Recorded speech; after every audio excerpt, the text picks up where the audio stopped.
नमस्कार जनरल साहब, बहुत बहुत स्वागत है आपका। जय हिंद मंजू। नमस्कार। जय हिंद सर। सर, हमारे प्रधानमंत्री इजराइल के दौरे पर हैं और कल उन्होंने इजराइल की संसद में भाषण दिया और उनको वहां का सर्वोच्च सम्मान भी मिला। और उस वक्त जो माहौल था इजराइल की संसद का, जिसे नेसेंट कहते हैं, वो पूरा मोदीमय था। तो ये तो हमारे देश के उन लोगों के लिए बर्नौल मोमेंट हो गया ना, जिनको एतराज था कि पीएम मोदी वहां क्यों जा रहे हैं, वहां का विपक्ष पीएम मोदी के खिलाफ है। जबकि ऐसा तो वहां कुछ नहीं नजर आया। मैं आपको सर वो वीडियो भी दिखाती हूँ पहले।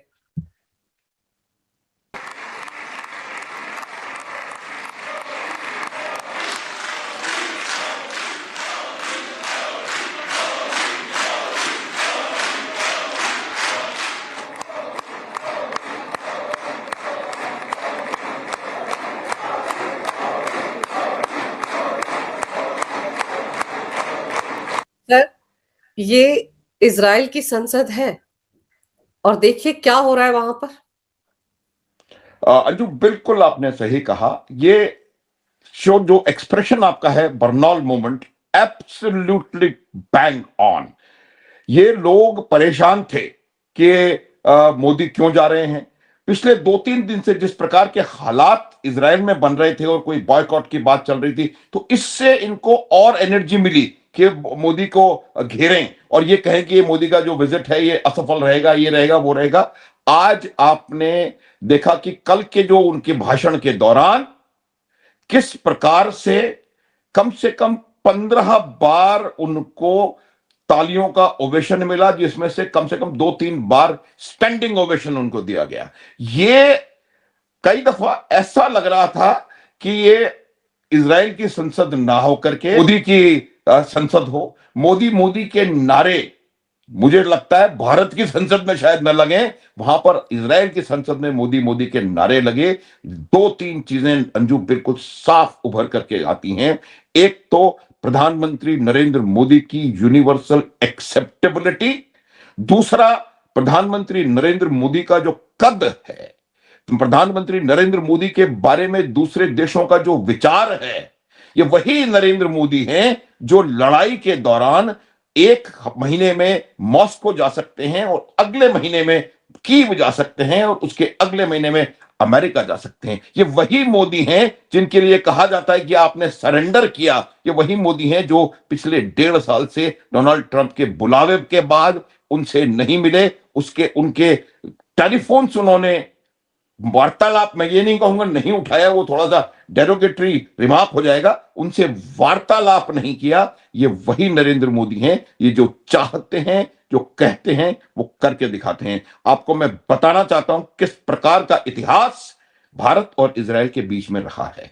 इजराइल जब से बना है तब से वो भारत के साथ है। हर युद्ध में उसने परोक्ष अथवा अपरोक्ष रूप से भारत का साथ दिया है। गलवान तक में उन्होंने ये कहा था कि अगर भारत पे हमला होता है तो उसको इजराइल पे हमला माना जाएगा। बहुत बड़ा स्टेटमेंट। 71 में उन्होंने भारत की मदद करी, 99 में उन्होंने भारत की मदद करी। तो ये जो हमारे ऐतिहासिक रिश्ते हैं, कल की जो प्रधानमंत्री की स्पीच थी, वो शुरुआत में उन्होंने क्या कहा? उन्होंने शुरुआत में ये कहा कि हम और इजराइल बहुत पुरानी सिविलाइजेशंस हैं। उन्होंने वहां पर एक दो बातें और कही। मैं अपने अपने बर्नौल वालों के बारे में थोड़ी देर बाद बताऊंगा, लेकिन 2-3 इंपॉर्टेंट बातें जो मेरे को सुभर करके, उन्होंने अब्राहम अकॉर्ड के बारे में बात करी। कितने लोगों में इतनी हिम्मत है कि जो जाकर इजराइल में जाकर के और अब्राहम अकॉर्ड की बात इजराइल की पार्लियामेंट में करे? आप ये हमको तो हमारे दर्शकों को पता होना चाहिए कि अब्राहम अकॉर्ड क्या है।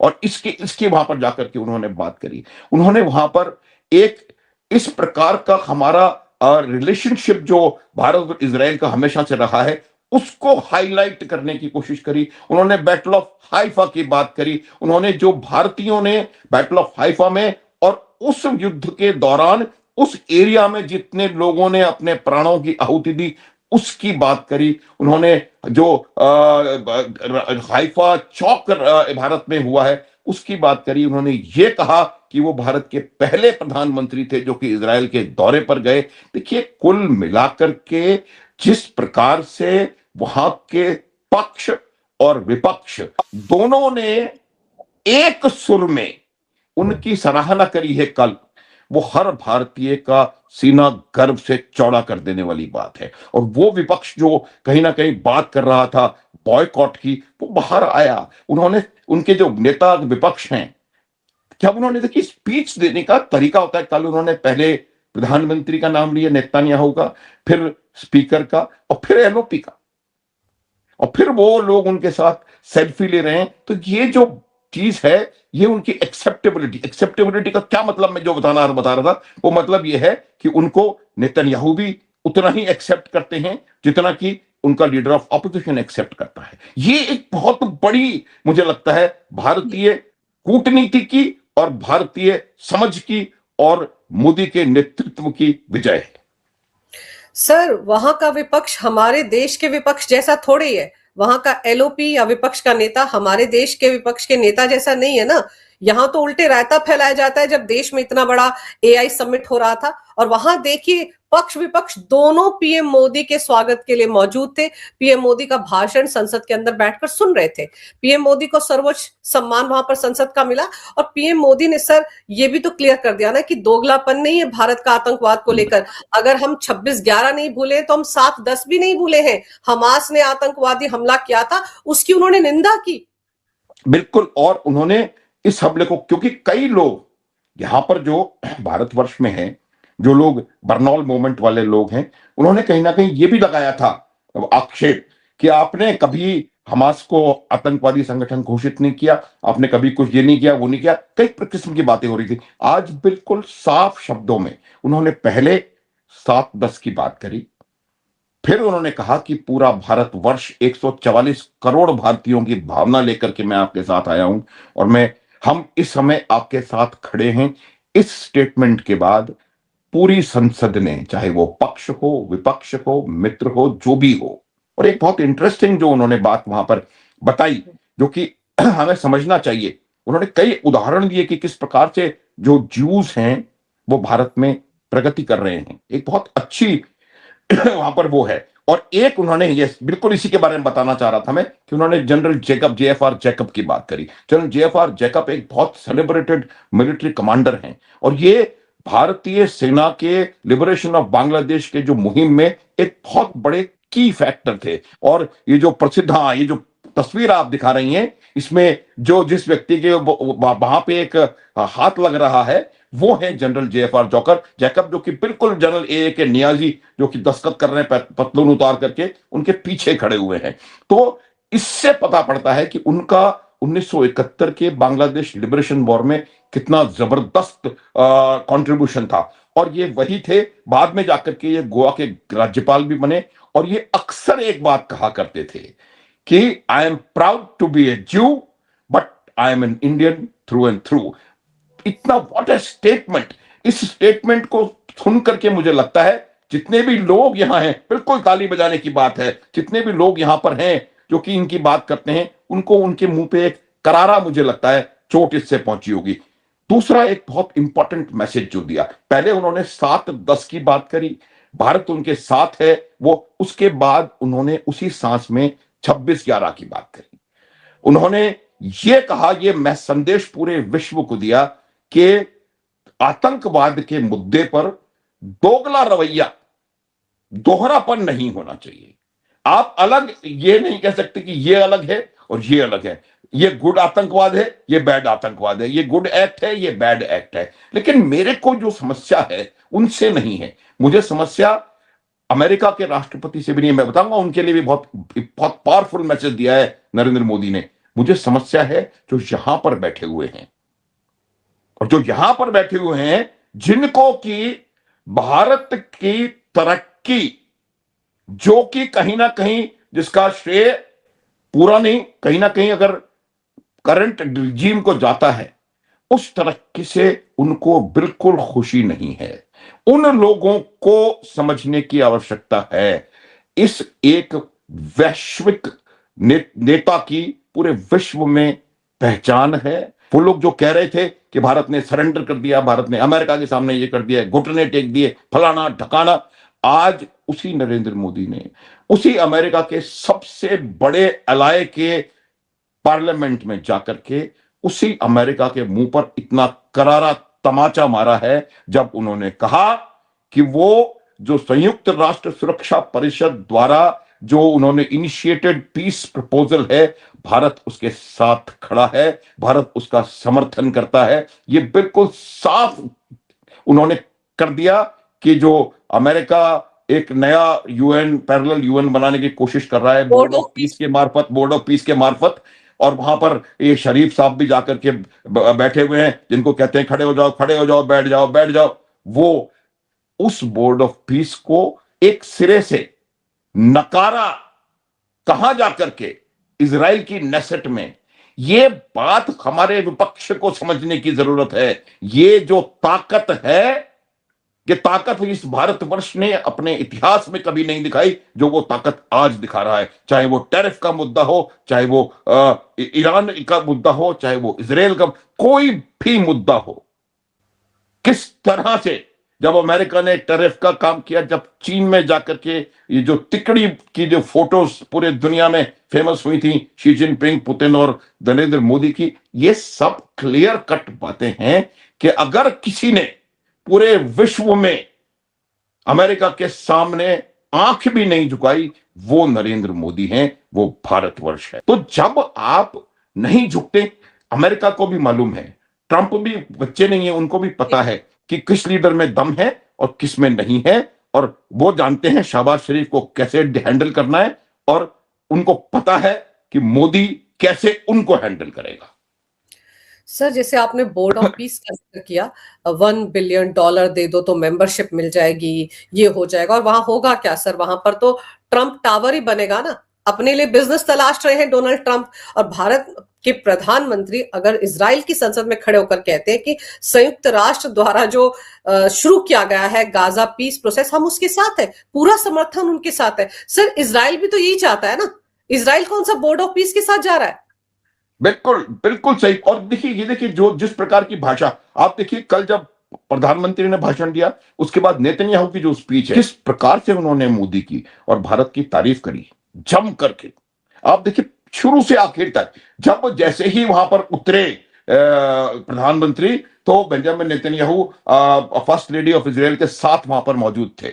और जब अचानक से ये प्लान तो हो नहीं सकता, जब अचानक से ये हुआ कि नरेंद्र मोदी का रुमाल और फर्स्ट लेडी की ड्रेस का कलर सेम था, तो चुटकी लेते हुए नेतन्याहू ने कहा कि ये कलर सेम है। उसका जवाब देखिए इस महान लीडर का, उन्होंने कहा it is because both of us are saffron. क्या जबरदस्त मैसेज गया है वो, जबरदस्त मैसेज। मजाक चाहे हल्के फुल्के कही गई वो बात, एक बहुत जबरदस्त मैसेज गया है भारत का, और ये मैसेज पूरी दुनिया में गूंज रहा है। कई मैसेजेस ऐसे निकले हैं कल के स्पीच में जो कि पूरी दुनिया में गूंज रहे हैं। ये बहुत साफ मैसेज। और उसके बाद जब उन्होंने कहा कि भारत हमारे साथ है, नरेंद्र मोदी मेरे दोस्त नहीं मेरे भाई हैं, इस प्रकार की भाषा, आप मुझे बताइए कि क्या हम इजराइल को दे रहे हैं?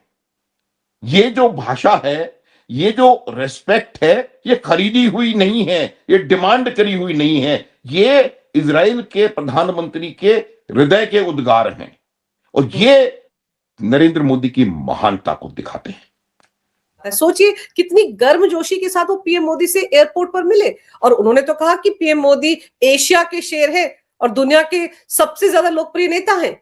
तो ये हमारे देश के अंदर जो पीएम मोदी को बदनाम करने वाली एक जमात है, जो आजकल बड़े बड़े पोस्टर बैनर लेकर घूमती है, पीएम मोदी कॉम्प्रोमाइज एआई के जरिए बड़े बड़े अलग अलग तरह के वीडियो बनाकर जगह जगह दिखाती है, उनके तो मुंह पे तमाचा है। हाँ बिल्कुल अंजू, सबसे पहली बात तो मैं एक बार ये दुखती रग पे मेरी पे हाथ रख दिया है। ये जो नंगा नाच कांग्रेस के लोगों ने एआई समिट में किया था, उससे ज्यादा शर्मनाक हरकत आज तक भारत के 10,000 साल के इतिहास में कभी भी किसी ने नहीं करी। इसमें कोई संदेह किसी को ना हो। इस प्रकार की शर्मनाक हरकत, तो क्योंकि नेगेटिविटी उनको फैलानी है, जो आप कहती रहती हैं, जो शब्द रायता फैलाना है, इसलिए उन्होंने इतनी शर्मनाक हरकत करी जिसका कि भारत की रेपुटेशन के ऊपर असर हो रहा है। लेकिन मैं दोबारा आपको इजराइल और भारत के रिश्तों की तरफ ले जाता हूं। दोनों लोगों ने इस बात पर पूरी तरह से अपनी मोहर लगाई है कि आप आतंकवाद के मुद्दे पर इकट्ठा होने की आवश्यकता है। आतंकवाद की परिभाषा सही प्रकार की होनी चाहिए और दोगला रवैया आतंकवाद के ऊपर नहीं होना चाहिए। बिल्कुल क्लियर मैसेज गया है, पाकिस्तान को भी गया है, अमेरिका को भी गया है और पूरे विश्व को गया है। तो कल जो मैंने एक बहुत अच्छी बात नोटिस करी कि जब नरेंद्र मोदी नेसेट से बाहर निकल रहे थे तो वहां पर और जो उनके सांसद थे, उनके सांसदों द्वारा नरेंद्र मोदी के साथ सेल्फी लेने की होड़ लगी हुई थी। चाहे वो पुरुष सांसद हो, चाहे वो महिला सांसद हो, चाहे वो पक्ष का सांसद हो, चाहे वो विपक्ष का सांसद हो, कोई भी हो, उनको निकल चलने नहीं दे रहे थे। ये वही विपक्ष के नेता थे जो कहीं ना कहीं हमारे हमारे जो लोग हैं वो कह रहे थे कि वो बॉयकॉट करेंगे और वहां ये होगा, वहां वो होगा। उन्हीं लोगों ने जिस आत्मीयता के साथ इजराइल के नेता विपक्ष आकर उनसे मिले, जिस तरह से उन्होंने हाथ मिलाया, ये इस बात को दिखाता है कि वहां की जो प्रजातंत्र है वो परिपक्व प्रजातंत्र है।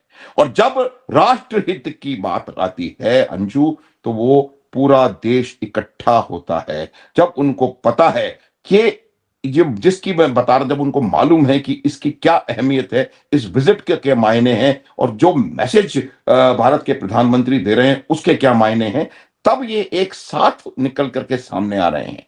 और एक जिस प्रकार से उनके साथ आत्मीयता से बात करना चाहते हैं, उनके साथ सेल्फी लेना चाहते हैं, तो ये तमाम चीजें इस बात को दिखाती हैं कि ये एक बहुत बड़ा लेसन है हमारे लोगों के लिए, हमारे विपक्ष के लिए, कि किस प्रकार से जब राष्ट्रहित की भावना हो, जब राष्ट्रहित की बात हो, तब कैसे करेंगे। मैंने अब बता रहा हूं, अब थोड़ी देर पहले मैं एक चैनल पे था, वहां पे एक पाकिस्तानी मित्र आए हुए थे। उन्होंने 45 मिनट के प्रोग्राम में कम से कम 20 बार हमारे लीडर ऑफ ऑपोजिशन का नाम लिया। वो कहते रह गए कि आप गाजा का भी बात करिए, फिलिस्तीनियों की बात करिए। इन्होंने साफ बात करी है नरेंद्र मोदी ने कि हम शांति के पक्षधर हैं, हम वार्ता के पक्षधर हैं, लेकिन वार्ता यूएनएससी द्वारा प्रेरित होनी चाहिए, ना कि किसी और दूसरे राष्ट्र के द्वारा। ये बिल्कुल साफ नरेंद्र मोदी ने वहां पर जाकर के मैसेज दिया है। इस प्रकार का प्रधानमंत्री, इस प्रकार का नेतृत्व मुझे लगता है इस राष्ट्र में पहली बार आया है और इनको ये समझने की आवश्यकता है कि अगर इसके साथ मिलके चलेंगे तो ये देश प्रगति करेगा और 2047 का हमें विकसित राष्ट्र बनने के लिए इंतजार करना नहीं पड़ेगा, उसके पहले हो जाएगा। सर, ये जो मुलाकात है इससे तो झटका लगा है डोनाल्ड ट्रंप को भी, क्योंकि उनका बोर्ड ऑफ पीस की तो धज्जियां उड़ गई, उसका जिक्र ही नहीं हुआ। यूनाइटेड नेशन सिक्योरिटी काउंसिल की पहल का जिक्र पीएम मोदी ने किया। और दूसरा, जब हम 26/11 का जिक्र करते हैं तो कटघरे में पाकिस्तान खड़ा होता है। पाकिस्तान तो पहले से ही इजराइल की रडार पर है और अब इस मुलाकात के बाद और 26/11 का जिक्र इजराइल की संसद में होने के बाद तो और ज्यादा सदमे में चले गए होंगे वो मुल्ला मुनीर और साथ में वो शहबाज शरीफ जो मरने वाला था ऑपरेशन सिंदूर में। हाँ, बिल्कुल बिल्कुल। देखिए, आपने ये नोटिस नहीं किया, उनको पता था कि क्या होने वाला है। हमारे विपक्ष से तो वो भी बेहतर मुझे लग रहे हैं। उनको पता था कि क्या होने वाला है इजराइल में। इस वजह से पाकिस्तान की संसद ने भारत इजराइल मैत्री के खिलाफ एक रेजोल्यूशन पास किया और उस रेजोल्यूशन में उन्होंने कहा कि ये न केवल हमारे लिए बल्कि पूरे रीजन के लिए खतरा है, ये पूरे विश्व की शांति के लिए खतरा है और ये फलाना है, ये ढकाना है। तो ये जो चीज है, ये डर, इसकी वजह है डर, क्योंकि उनको पता है कि किस प्रकार से इजराइल किसी भी आतंकवादी फैक्ट्री को, उन्होंने कई दफा कहा है कि आतंकवाद की किसी भी फैक्ट्री को हम छोड़ने वाले नहीं हैं। और वो पाकिस्तान जानता है कि वो एक आतंकवाद की बहुत बड़ी फैक्ट्री है, आतंकवाद का एपिसेंटर है। ओसामा बिन लादेन से लेकर के आज तक के तमाम आतंकवादी वहीं पड़े पले बड़े पैदा हुए हैं। तो उनको इस बात का खतरा है, खौफ है कि ईरान से निपटने के बाद कहीं उनका नंबर ना आए। उनको इस बात का खौफ है क्योंकि वो जानते हैं कि वो आतंकवाद की जननी हैं। तो ये एक बात रही। जहां तक सवाल, एक चीज और मैं बताने की कोशिश करूंगा कि जो वहां पाकिस्तान के अंदर जो जो जो बात चल रही है, उससे काफी मिलती जुलती बातें मुझे मुझे यहां के विपक्ष द्वारा सुनाई दी। तो मेरा ये मानना है कि राष्ट्र हित के मामलों में हमें ये इस बात का, हमारे विपक्ष को सोच विचार करना होगा, इस बात का यकीन करना होगा कि उनका प्रयोग हमारे शत्रु देश न करें, भारत के नुकसान के लिए और अपने फायदे के लिए।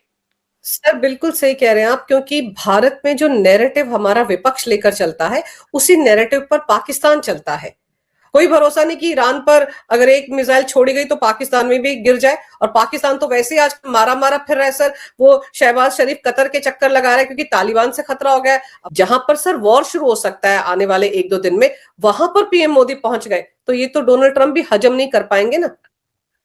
बिल्कुल सही कहा। ये प्रधानमंत्री मोदी की खासियत रही है। जब रूस यूक्रेन की वॉर पूरे अपने जोर पे थी, तो वो वहां भी गए थे। इस बात को दर्शाता है भारत जो है वो जेन्युइनली विश्व शांति में विश्वास करता है। जिस प्रकार विवेकानंद ने वहां पर धर्म संसद में कहा था कि अयम निज परोवेति गणना लघु चेतसाम उदार चरितानाम वसुधैव कुटुंबकम। भारत वसुधैव कुटुंबकम का सदैव से आगे बढ़ाने वाला रहा है। चाहे वो G20 की समिट में one earth one family one future रहा हो, या किसी भी प्रकार का कोई भी हो। और जब आप एक फैमिली की बात करते हैं, एक परिवार की बात करते हैं, तो आप विश्व बंधुत्व की बात करते हैं, शांति की जी। बात करते हैं, वार्ता की बात करते हैं। ये नरेंद्र मोदी हैं जो पुतिन की आंख में आंख डाल करके उसको कह सकते हैं। किसी की हिम्मत नहीं है दुनिया में कि कह सकते हैं कि ये समय युद्ध का नहीं, बुद्ध का है। ये बात दुनिया जानती है। बट अफसोस, हमारे देश में कुछ ऐसा तबका है, ऐसे लोग हैं जो इस बात को हजम नहीं कर पाते। तो जैसा बर्नौल मोमेंट की हम बात कर रहे थे, कल जो बर्नौल मोमेंट हुआ है, उससे कहीं ज्यादा बड़ा बर्नौल मोमेंट मुझे लगता है अब होने वाला है। हमारे बहुत सारे रक्षा सौदे उनके साथ होने वाले हैं। एंटी बैलिस्टिक मिसाइल के ऊपर की टेक्नोलॉजी के ऊपर, उसके ऊपर एक डील होने वाली है। ड्रोन्स के ऊपर एक डील होने वाली है, और बहुत चीजों पर डील होने वाली है। हमारे और डिफेंस के अलावा कई चीजों में काम होने वाला है। तो मुझे लगता है कि एक बहुत बड़ा झटका इन लोगों के लिए और आएगा आज। बिल्कुल सही कह रहे हैं आप सर। अभी तो एक ही दिन हुआ है और उसी में इतना बड़ा झटका लग गया है। मोदी मोदी के नारे सुनने को मिले हैं इजराइल की संसद में। तो आज दिन भर जो जो समझौते भारत करेगा और जो जो हथियारों की डील्स भारत की इजराइल के साथ होंगी, उससे झटका पाकिस्तान को ही लगना है सर, क्योंकि सबसे ज्यादा डरा हुआ इस वक्त पाकिस्तान है। सर आपने समय निकाला, इस विषय पर बहुत अहम जानकारी मेरे दर्शकों को दी। आपका बहुत बहुत धन्यवाद। नमस्कार। भारत माता की जय। वंदे मातरम। जय हिंद। जय हिंद, जय भारत। जय भारत।